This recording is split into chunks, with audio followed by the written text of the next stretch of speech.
not sure whether it's interest to the time and for this kind of discussion. So the most important part of actually a seminar is the discussion time. So now we have 4 presentations. So I thought of that equal chance for all the presenters for questions. So considering I fact as well, shall we decide that each presenter will have 3 questions maximum, and it is up to you to raise the questions. The first presentation is by Mr. A. Ratnayaka. It's a joint paper with Priyanka Museum about the impact of demographic and social and socio-economic factors on mobile internet adoption in IT literate community Sri Lanka. Very specific sample and very specific research. I have just one question, so I will raise it and then open the forum for the questions. 3 more questions from the audience for that particular presentation. Maybe that is due to the time constraint that you brought up a theory. Like remember what does UT something the short form? Yes, unified theory of it. So in that theory you identified 4 factors determining this usage of the telephone in the net space. And then you suddenly brought up the socio-demographic characteristics. I could not see any relationship between that socio-demographic factors and your theory. So that is one thing. Then maybe it may be there, but I did not see it in the presentation. So if you can just tell us, and then you can open this.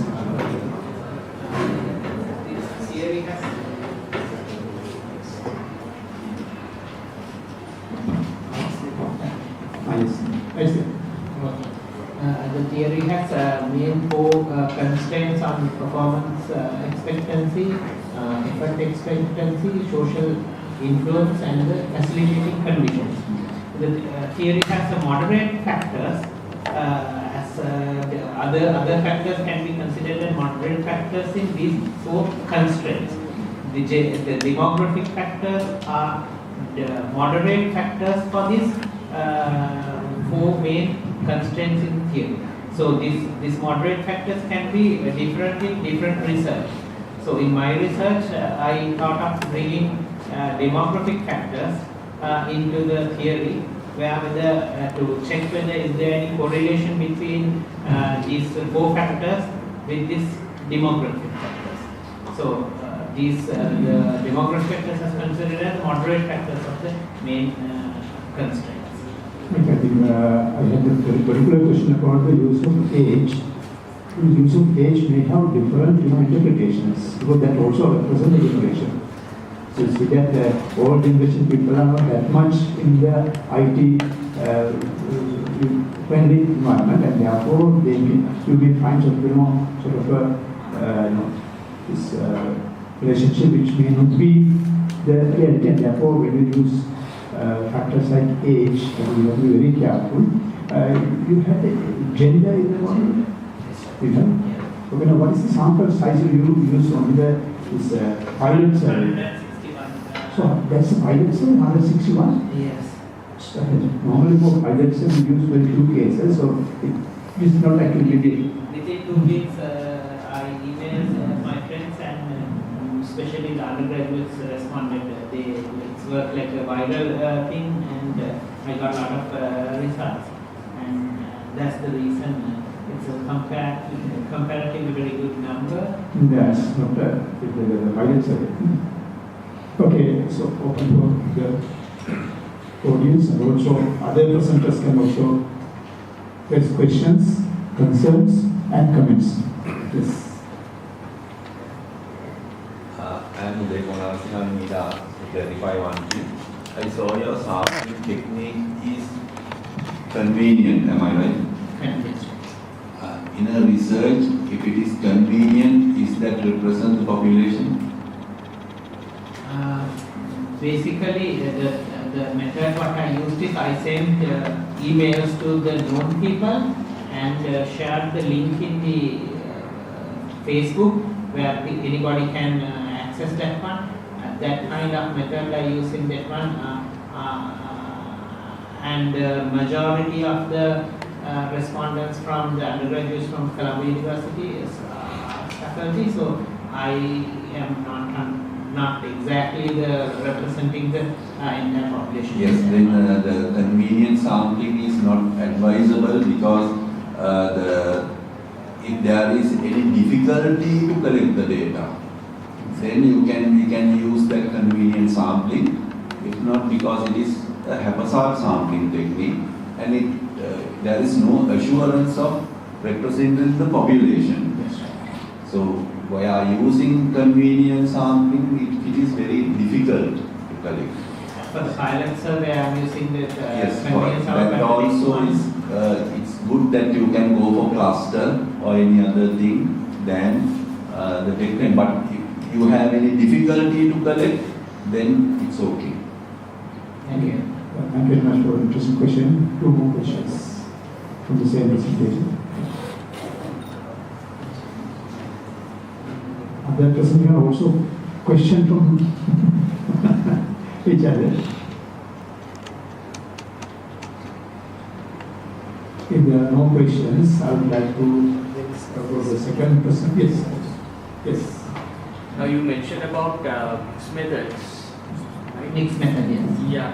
Could you just elaborate, like in the context of your research, how do you reconcile the two methods now? I mean, it's like now when it comes to most of the researchers, they say now I'm employing mixed methods, but in mixed methods there is some methodological, epistemological, ontological background. So how do you sort of reconcile this? Using mixed methods in terms of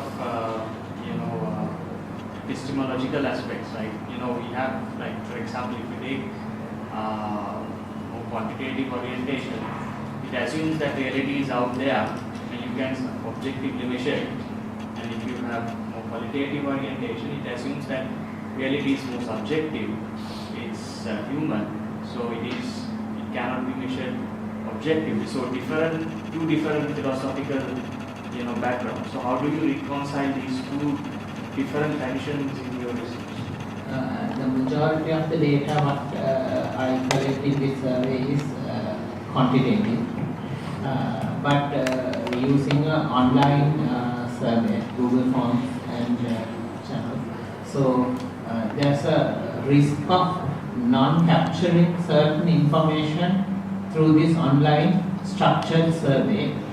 Therefore, to justify and to verify the information what gathered in the quantitative survey, I have incorporated the qualitative part, one-to-one interviews, and to get their response as well.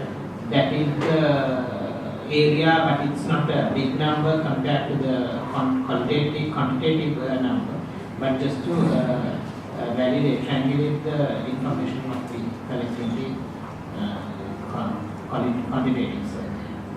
Right, that's clear, but my question is about when you talk about sort of, you said you're doing a field. Yeah. So I just wanted to know whether you are sort of thought about these other backgrounds rather than sticking yourself into this methods.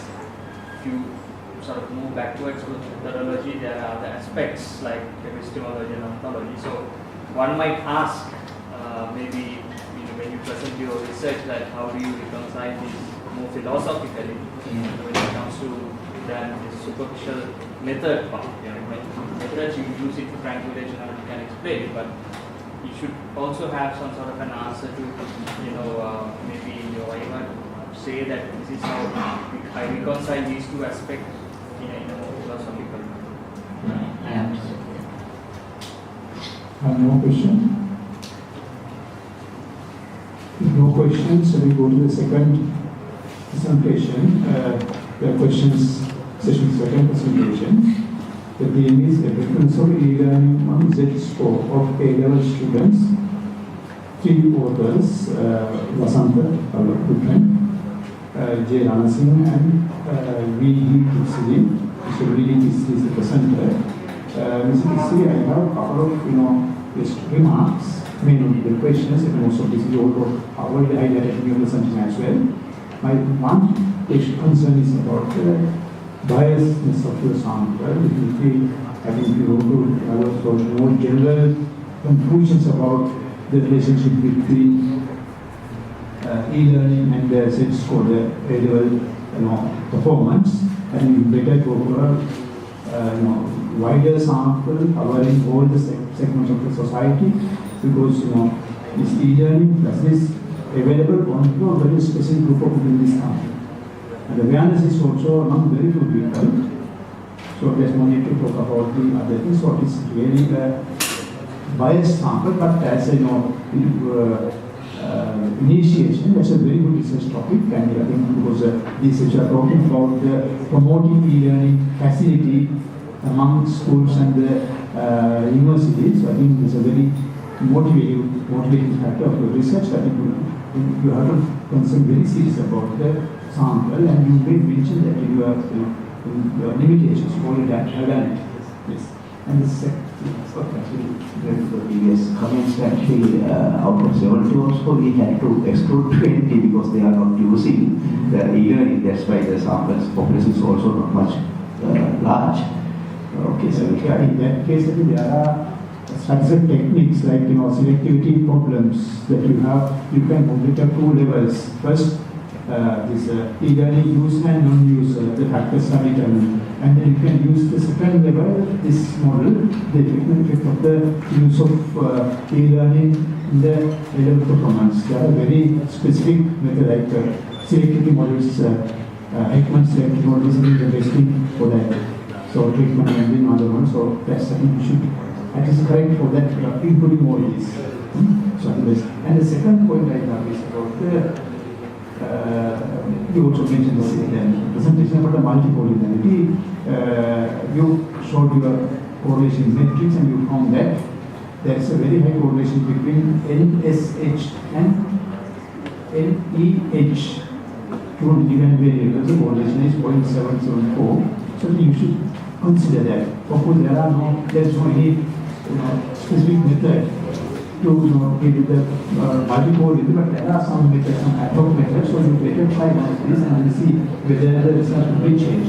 Another thing is again you mentioned that to incorporate sort of control variables into this, like gender, in the model you are just on people, there are many other factors which may affect the performance. I think you should also take that into account.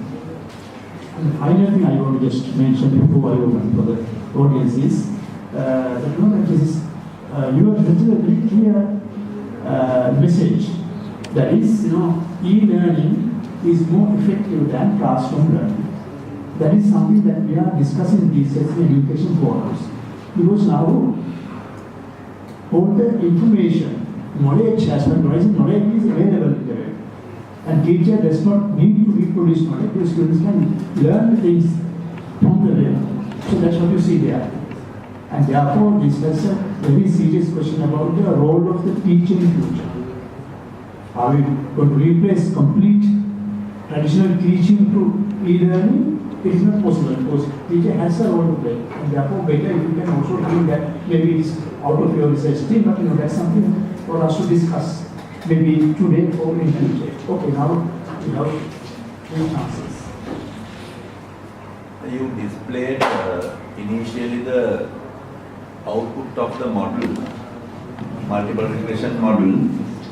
That model, is that the model you found, you fitted? yes. But the problem here, we observe, you fit the model with the non-significant variable. Yes, then non-significant variables cannot fit into the model. Then what you have to do is, you initially run the model, look at the output, pick up the significant variable, and again run the model. Because your constant value will be changed. Your constant value initially appeared with the non-significant variable. When you run the significant variable, then you can see your constant value will be change again. So while you are fitting the model for forecasting, then the forecasting value will mislead. No, actually, I'm part of that one. What we did, initially, we run the model and we check the significant individually and all, as all together. So then we saw that one variable is not significant, that is true, but we know when we test that, we saw that the overall is no problem. So therefore, we adopt the model, and at the same time, we saw that adjusted RSK also very high. And adjusted RSK is very high, then we don't have nominal problem, on both variables are all distributed.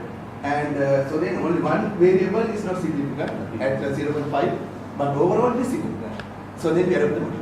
And model significant is different. Model significant means there is a linear relationship between parameters. Model significant. But the linearity, but I'm asking the fitted model you fitted with the non-significant variable. Let me intervene into this. I think there's a long and very old debate about the inclusion, exclusion of variables of regression model.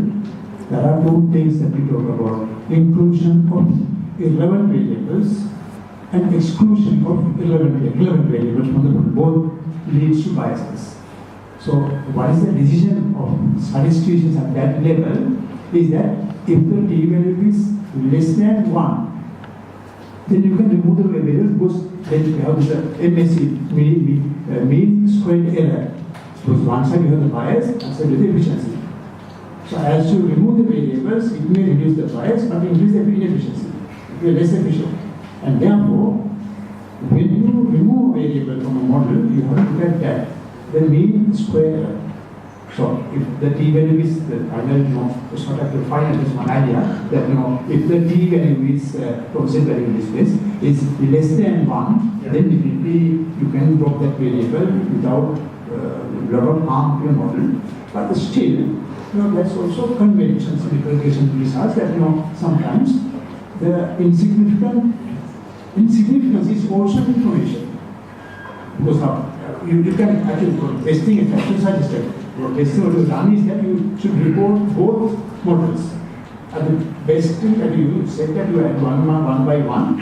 So if you can display all the models, say first with a simple regression and then adding one like this, so you go to the highest. So then you can have cross-comparison regression coefficient and then come to a better conclusion. That is something that we can come out of this discussion. And even if it is not significant, that process is fine. Yeah, that's also. But if you want to keep it, you should also better report the other sub-regressions as well, so that the reader can then compare. When you add this insignificant value to the model, what has happened to other? That's my question. What will happen to other variables? Of course, so I think that also depends on the level of multi-coordinate. If the multiple is not there, if the zero correlation among individual variables, when you add more and more variables, it does not have any effect on the coefficients other than the constant term. That's your question as well. My problem is now this is model for forecasting. Basically, we fitted dynamic model for forecasting. This dynamic model. Not static. The error component is there. There's error component. If the error component is there, that is dynamic. The static is there is no error component. That is Static model.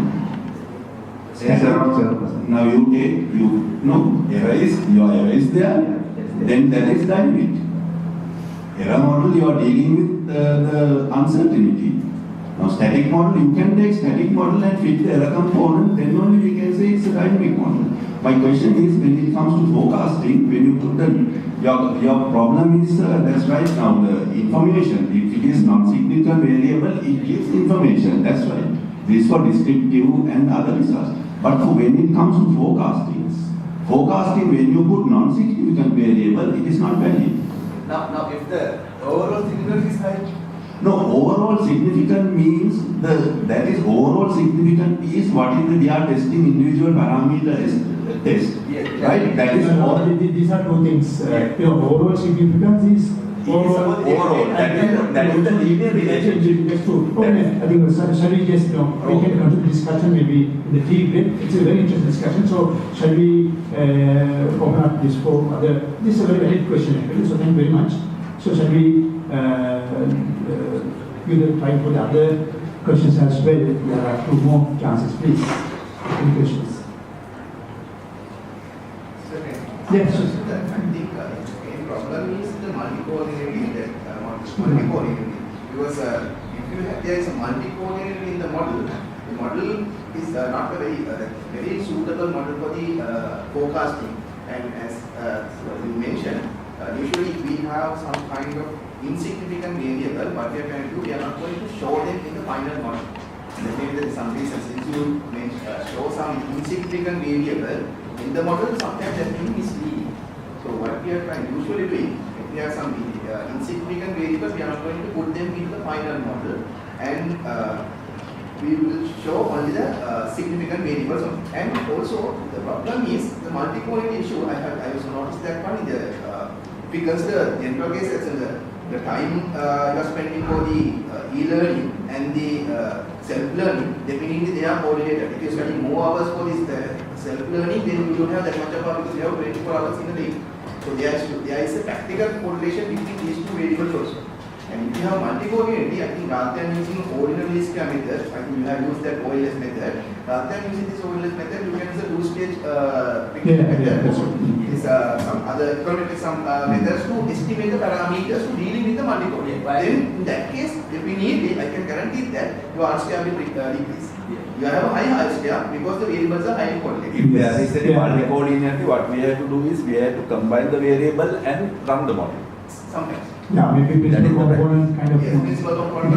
Principal components, and then so if you add the 3 principal components, the 0 code will also produce Sometimes you can transform the variables and then you can get some independent. There are various methods of dealing multi-coordinate. The best thing is to use the confluence test. That's the simplest thing to see how dangerous the multiple problem is. That you run first y on x1 and y on x1 and x2, and then you can see if there's any serious correlation between x1 and x2, the coefficient will be changed dramatically.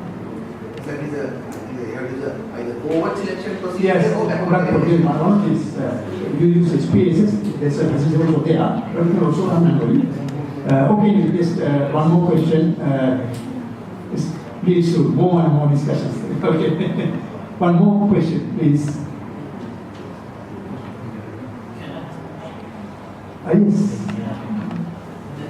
You have taken the time, duration, number of hours to use per week in these different teaching channels. Quality of the teaching also depends the results. Says no. High quality teaching in e-learning and low quality teaching in tuition. Quality metrics considered only the time has been taken. Can I add one more thing this with your answer? There is a very famous learning theory by Carroll. Yeah, he is very clear on that, teachers, knowledge, effort, and the time dedicated for teaching are the key determinants of knowledge transfer. So I think your question comes with that. I didn't ask that question because that you don't have included the school time. Whether the child goes to school and how many hours stay in school, maybe that is because presumably all students stay in school a given length. That may be the case, but effective teaching comes also with these 3: effort, knowledge, and the time allocated for teaching, so which is the quality concern. And same thing goes also along with this e-learning materials. There may be e-learning materials which are not really good, but there are some good ones. So if you just count on the numbers, then you may not get to capture that. That's a very good question. Okay. The quality factor is very difficult to incorporate. That's the PBE that explain. At least you can mention that limitations, and also try to get this school inputs into this.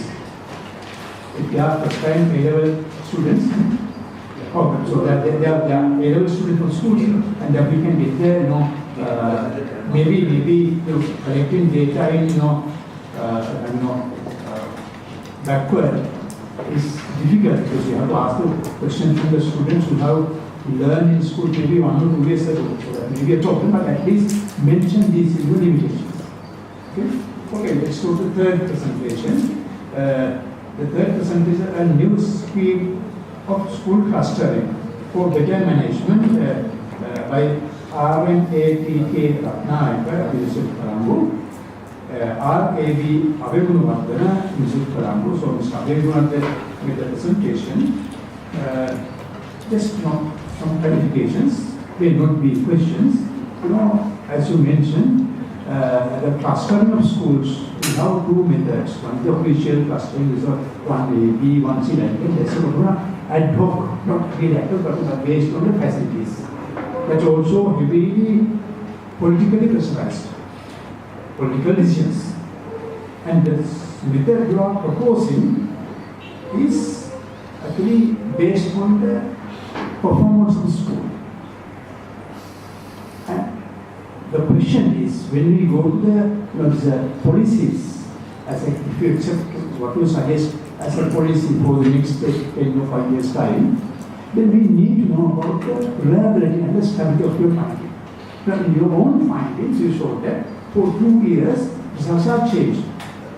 And so we never know that what was. If you are going to classify schools based on the past year's results, then in a system where most of the changes, dynamic changes are taking place, this year's classification may not be good for the next year.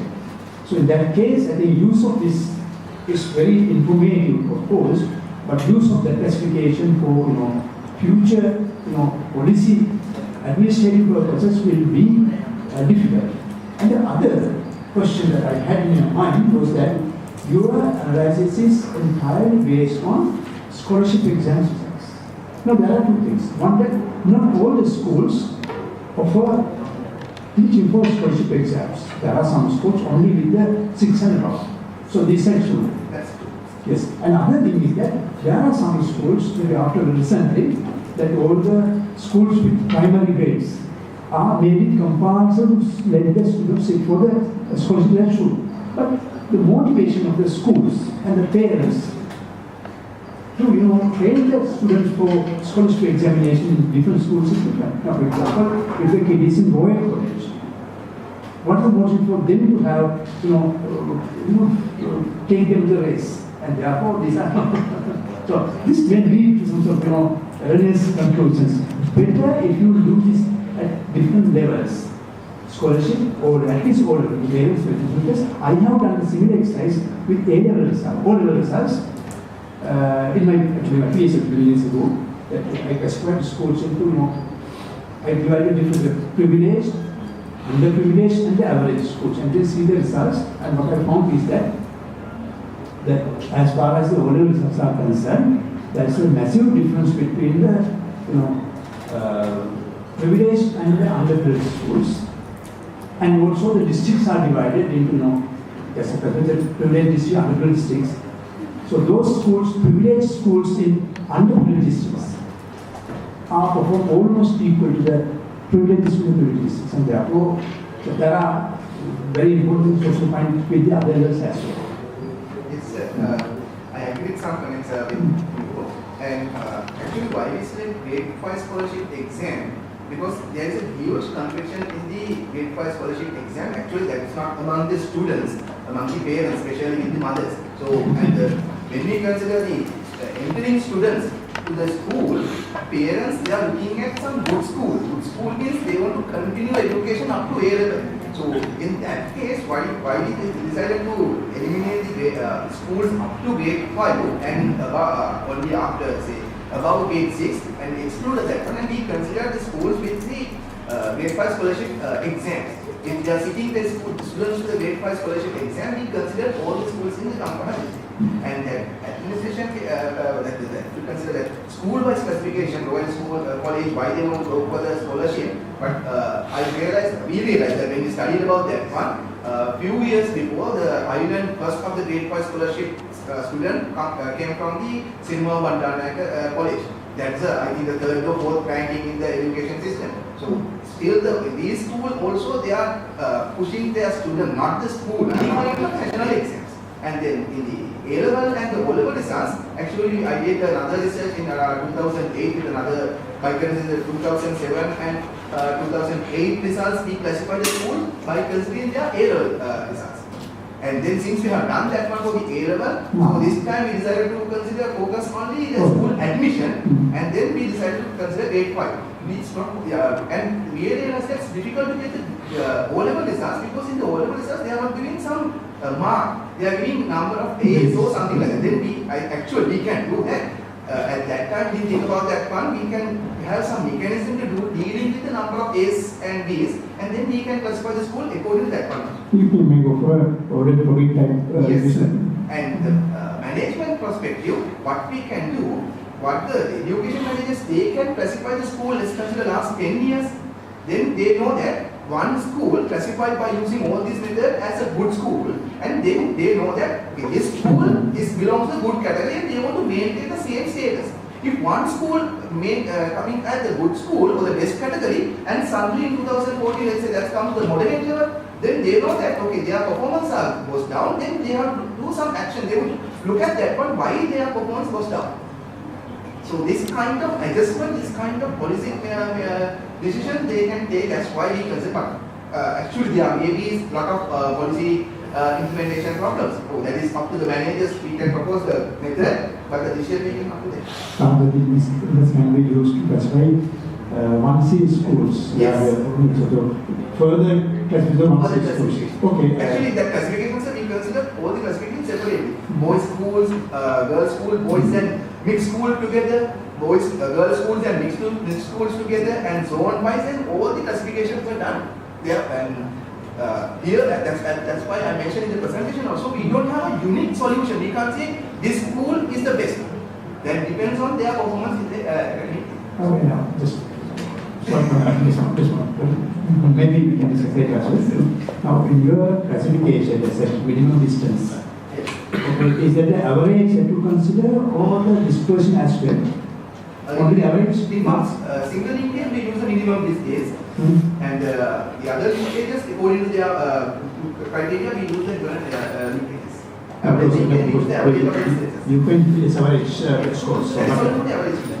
Yeah, but no, when you take this, to measure the standards of a school, we use normally two types of measures. This is very basic, first year level statistics. No, so you have the averages and the dispersion. Okay, we may have some schools with very high average score because of 2-3 exceptional high students. But then you have to look at the dispersion as well. So that may mislead you actually if you just only look at the average. But the classification system is defined in that method. The classification scheme, single linkage and this old method and these methods, they consider only the distance rather than considering the dispersion. That is already there. Okay, and Theoretical that defined that. and just remind that in your presentation you mentioned school names. Yes, sir. The That's why. paper better not do this. Yeah, that's why I told you. Only for presentation I use Yes. the school name. Okay. Questions? Yeah, that's a question there. Yeah. This is of course not a question, but just to raise a practical issue regarding the schools. When you select the schools, did you go only for the schools who have up to advanced level or up to ordinary level? So what was the criteria for We that? consider the schools, they have a grade 5 scholarship. Grade 5 scholarships, and then leading up to the secondary level or? All the schools, they have grade 5 scholarship. That means sometimes they may finish their that means only up to grade 5. But then, as somebody who is from Gampaha, and I know there are some practical issues with the schools you have selected, because some of these schools, for example, Hoytros College Gampaha, they do not train their children for the scholarship exam because they have secondary classes in the school, and most of the central schools as well. Whereas primary schools like Gautami Kanishta Vidyalaya, Sri Bodhi Primary School, they totally concerned if there is an issue with the sample that you have selected, because one of the best schools from the very beginning for grade 5 scholarship examination with the percentage of results is Gautami Kanishta Vidyalaya and Sri Bodhi Primary School as well. So I didn't see them anywhere in your presentation, whereas Holy Cross College, only a very few And as you students. mentioned, there may be some schools not mentioned in the presentation. As I mentioned you, I am using only some sample results. We classified all the schools, all classification is with us. But Okay, as please. we cannot show all the names of the schools. This